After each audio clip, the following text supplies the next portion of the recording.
Hello, and welcome again to A Story for You. This is my kitten, Artemis. She's not really a kitten, she's a 3-year-old cat. But she has decided to join me for storytelling today. We are reading another chapter from Little House in the Big Woods. And this is a fun chapter because I am reading this in August and it is about Christmas. And I think we should have Christmas all year round. So let's get started. Little House in the Big Woods by Laura Ingalls Wilder with the pictures by Garth Williams. And this is the first picture. Christmas. Christmas was coming. The little log house was almost buried in snow. Great drifts were banked against the walls and windows. And in the morning when Pa opened the door, there was a wall of snow as high as Laura's head. Pa took the shovel and shoveled it away, and then he shoveled a path to the barn where the horses and the cows were snug and warm in their stalls. The days were clear and bright. Laura and Mary stood on chairs by the window and looked out across the glittering snow to the glittering trees. Snow was piled all along their bare, dark branches, and it sparkled in the sunshine. Icicles hung from the caves of the house to the snowbanks, where icicles as large as the top of Laura's arm were there, and they were like glass and full of sharp lights. Pa's breath hung in the air like smoke. When he came along the path from the barn, he breathed it out in clouds, and it froze in the white frost on his mustache and beard. When he came in, stamping the snow from his boots, he caught Laura up in a big bear's hug against his cold big coat, and his mustache was beaded with little drops of melting frost. Every night he was busy, working on a large piece of board and 2 small pieces. He whittled them with his knife and rubbed them with sandpaper and with the palm of his hand until Laura touched them and they felt soft and smooth as silk. And then with his sharp jackknife he worked at them, cutting the edges of the large one into little peaks and towers with a large star carved onto the very tallest point. He cut little holes through the wood, and he cut the holes in the shape of windows and little stars and crescent moons and circles. And all around them he carved tiny leaves and flowers and birds. Out of the little boards he shaped a lovely curve, and around its edges he carved leaves and flowers and stars, and through it he cut crescent moons and curlicues. Around the edges of the smallest board he carved a tiny flowering vine. He made the tiniest shavings cut very slowly and carefully, making wherever he thought would look pretty. At last he had the pieces finished, and one night he fitted them together. This was done. The large piece was a beautifully carved back for a smooth little shelf across the middle. The large star was the very top of it, and the curved piece supporting the shelf underneath, it was carved beautifully too, and the little vine ran around the edge of the shelf. Pa had made this bracket for a Christmas present for Ma. He hung it carefully against the log wall between the windows, and Ma stood her little china woman on the shelf. The little china woman had a china bonnet on her head, and china curls hung against her china neck. And her china dress was laced across the front, and she wore a pale pink She wore a pale pink china apron and a little gilt china shoes. She was beautiful, standing on the shelf with flowers and leaves and birds and moons carved all around her, and the largest star at the very top. Ma was busy all day long cooking good things for Christmas. She baked salt-rising bread and Ryan and gingerbread and Swedish crackers, and a huge pan of baked beans with salt pork and molasses, and she baked vinegar pies with dried apples, and she filled a big jar with cookies and let Laura and Mary lick the cake spoon. One morning, she boiled molasses and sugar together and made a thick syrup, and Pa brought 2 clean pans, white snow from outdoors, and Laura and Mary each had a pan, and Ma and Pa showed them how to pour the dark syrup into little streams into the snow. And they made circles and curlicues and squiggly things, and these hardened at once into the little candy. And Laura and Mary might eat each one, but the rest was saved for Christmas Day. There they are, making the Christmas candy because of the snow, and it was so cold. That's kind of cool, right? All this was done because Aunt Eliza and Uncle Peter and the cousins, Peter and Alice and Ella, were to come spend Christmas. The day before Christmas, they came, and Laura and Mary heard the gay ringing of the sleigh bells growing louder every moment, and then the big bobsled came out of the woods and up drove to the gate. Aunt Eliza and Uncle Peter and the cousins, and they were all in it, all covered up under blankets and robes and buffalo skins. They were wrapped up in so many coats and mufflers and veils and shawls that they looked like a big shapeless bundle. And when they came in, the little house was full and running over. Black Susan ran out and hid in the barn, and Jack leapt in circles through the snow, barking as though he would never stop. And there were cousins to play with. And as soon as Aunt Eliza had unwrapped them, Peter and Alice and Ella and Laura and Mary began to run and shout. And at last Aunt Eliza told them to be quiet. And then Alice said, "I'll tell you what let's do. Let's make pictures." Alice said that they must go out of doors to do it.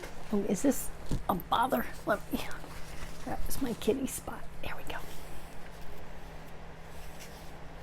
Ma thought that it was too cold for Laura to play outdoors, but when she saw how disappointed Laura was, she said she might go. After all, for a little while, and so she put on Laura's coat and mittens and a warm cape and hood and wrapped a muffler around her neck to let her go.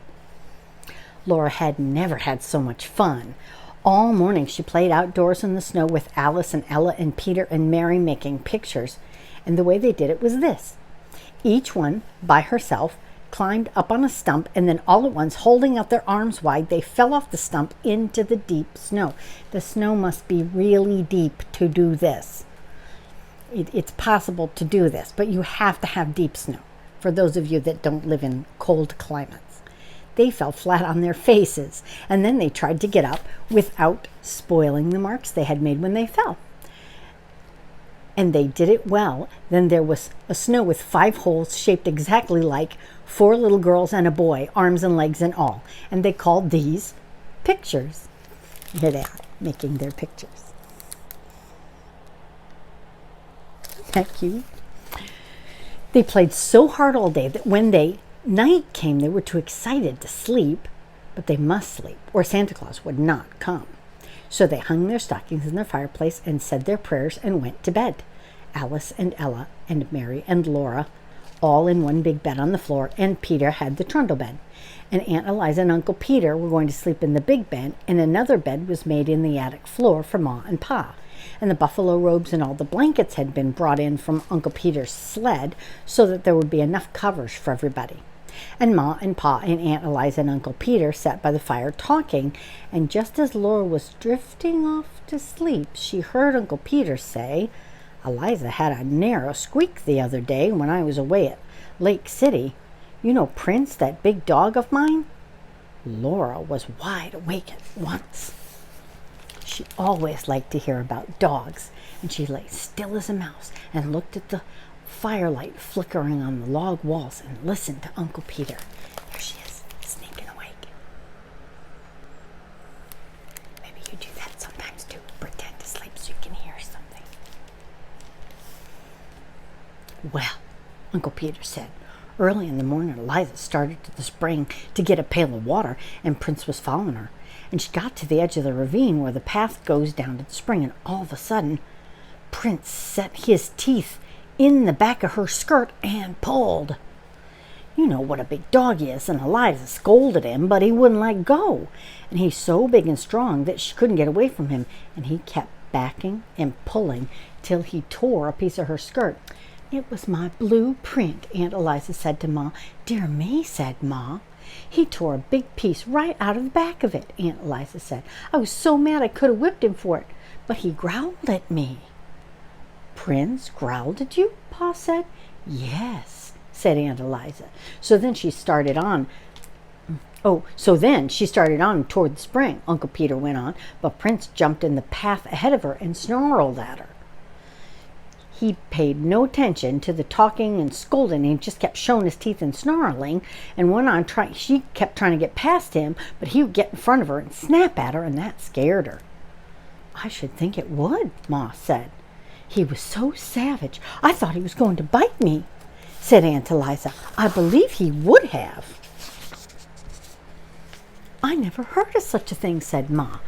What on earth did you do? I turned right around and ran to the house where the children were and slammed the door, Aunt Eliza said. Of course, Prince was savage with strangers, said Uncle Peter, but he was always so kind to Eliza and the children. I felt perfectly safe to leave him with them. Eliza couldn't understand it at all. After she got into the house, he kept pacing around it and growling, and every time she started to open the door, he jumped at her and snarled. Had he gone mad? Said Mom. That's what I thought, said Aunt Eliza. I didn't know what to do.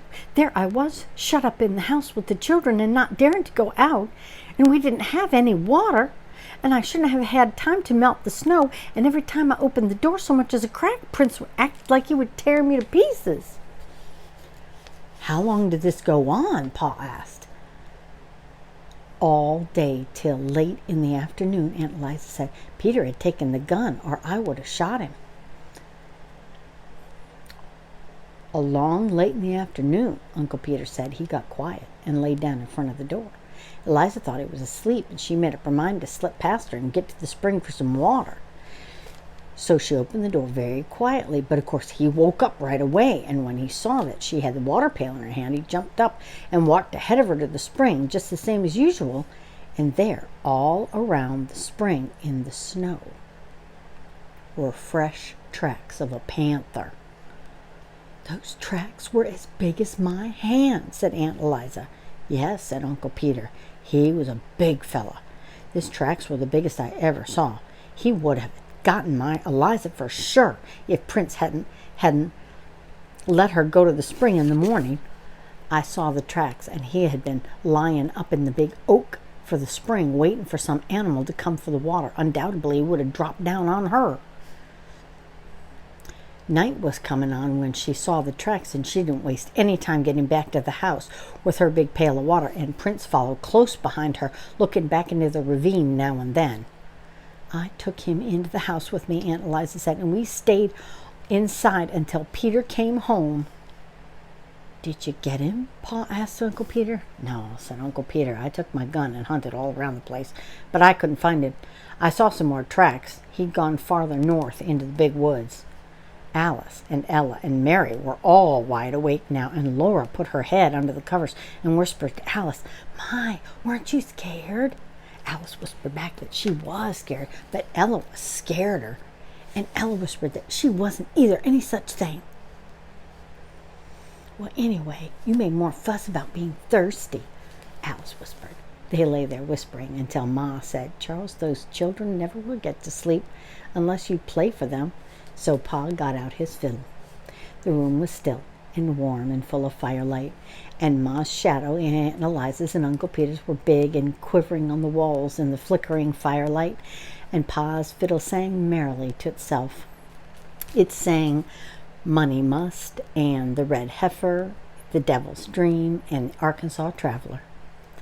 And Laura went to sleep while Pa and the fiddle both sang softly, My darling Nellie Gray, they have taken you away.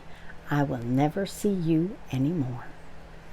In the morning, they all woke almost at the same moment, and they looked at their stockings, and something was in them. Santa Claus had been there.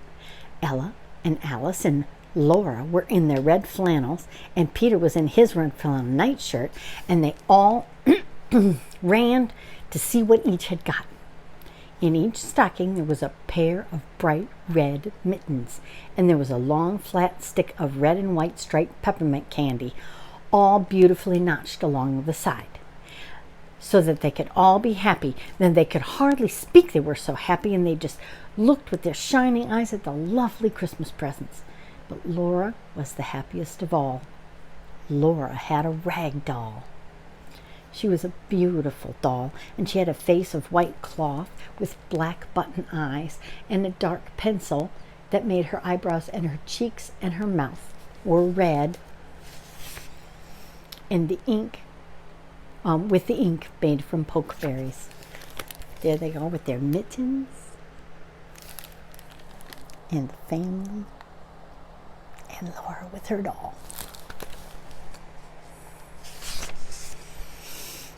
Her hair was black yarn that had been knitted and raveled so that it was curly.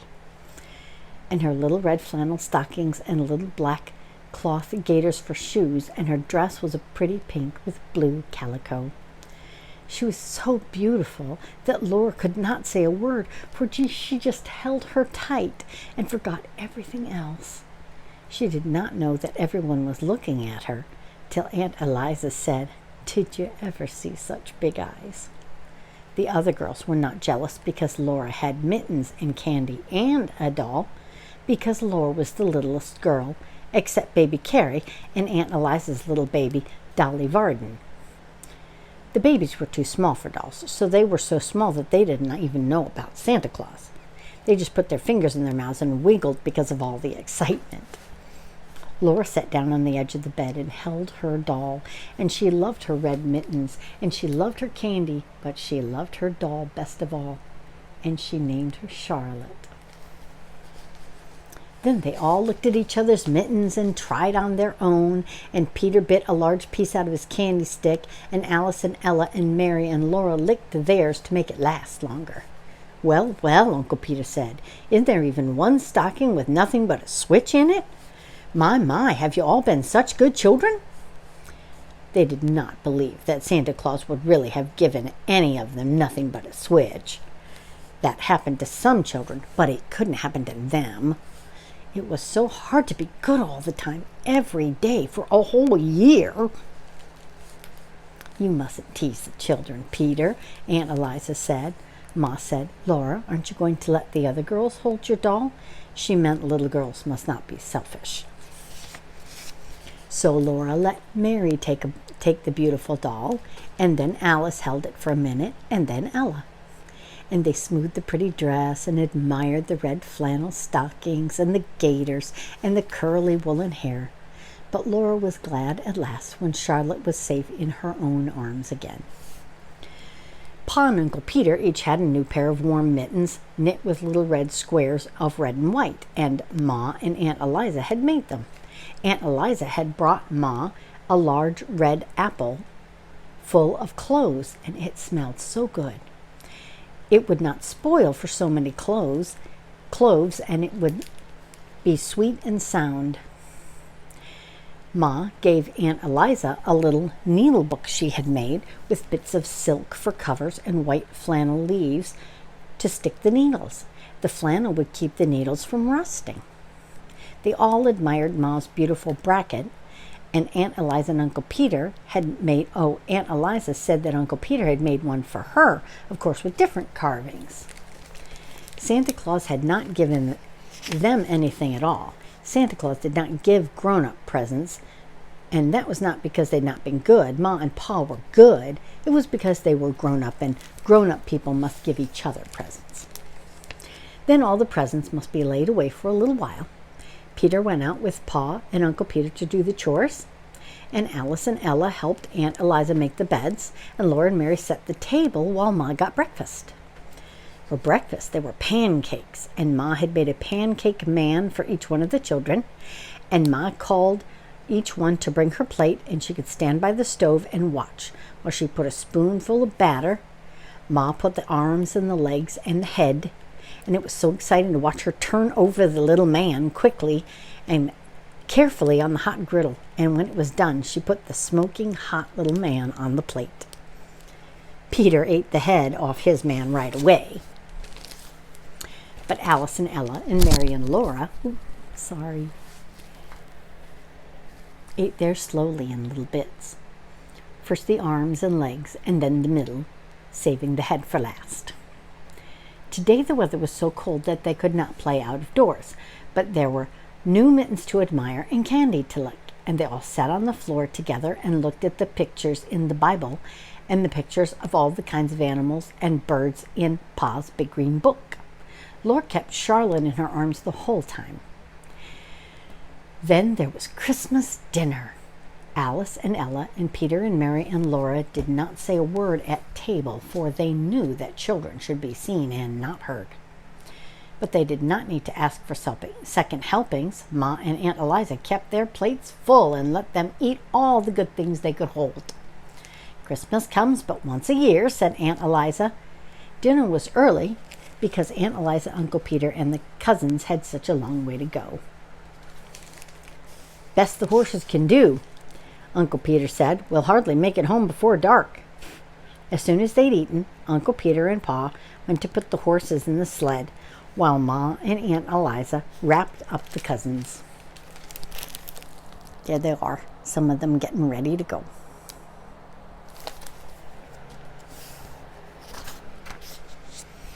They pulled heavy woolen stockings over other woolen stockings and the shoes that they were already wearing, and they put the mittens and the coats and the warm hoods and shawls and wrapped mufflers round their necks and thick woolen veils over their faces, and Ma slipped piping hot baked potatoes into their pockets to keep their fingers warm, and Aunt Eliza flat iron were hot on the stove, ready to be put at their feet for the sled, and the blankets and the quilts and the buffalo robes were warm too.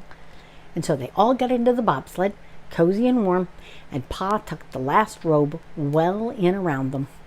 Goodbye, goodbye, they called, and off they went, the horses trotting gaily and the sleigh bells ringing.